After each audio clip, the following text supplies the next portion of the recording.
ഖത്തറിൽ ദന്ത ഡോക്ടർമാർക്ക് യോഗ്യതാ പരീക്ഷ നടത്താനൊരുങ്ങി പൊതുജനാരോഗ്യ മന്ത്രാലയം. 150 ചോദ്യങ്ങളിൽ ഓൺലൈനായി നടത്തുന്ന പരീക്ഷയിൽ 60% മാർക്ക് നേടണം. പരീക്ഷ പാസ്സായാൽ മാത്രമേ ജോലി ചെയ്യുന്നതിന് ലൈസൻസ് ലഭിക്കൂ. ഖത്തറിൽ സ്കൂട്ടറുകൾ ഉപയോഗിക്കുന്നവർക്ക് മാർഗനിർദ്ദേശവുമായി ആഭ്യന്തര മന്ത്രാലയം. ട്രാഫിക് നിയമങ്ങൾ കർശനമായി പാലിക്കണമെന്ന് നിർദ്ദേശം.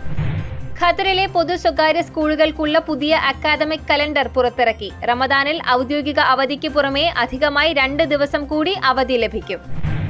സൗദിയിൽ ഇൻഷുറൻസ് ഗുണഭോക്താക്കൾക്ക് തുടർ ചികിത്സയും സൗജന്യം. ആദ്യത്തെ പരിശോധനയ്ക്കും ചികിത്സയ്ക്കും ശേഷമുള്ള ഫോളോ അപ്പാണ് സൗജന്യമായി ലഭിക്കുക. കുവൈത്തിൽ ഗാർഹിക തൊഴിലാളികൾക്ക് എക്സിറ്റ് പെർമിറ്റ് നിർബന്ധമാണെന്ന വാർത്തകൾ വ്യാജമെന്ന് അധികൃതർ. എക്സിറ്റ് പെർമിറ്റ് സംബന്ധിച്ച് സോഷ്യൽ മീഡിയയിലൂടെ പ്രചരിക്കുന്ന വാർത്തകൾ വ്യാജമെന്നും public authority for manpower അറിയിച്ചു. സൗദി അറേബ്യയിലേക്ക് പുതിയതും ഉപയോഗിച്ചതുമായ വാഹനങ്ങൾ ഇറക്കുമതി ചെയ്യുന്നവർക്ക് നിർദ്ദേശവുമായി അധികൃതർ.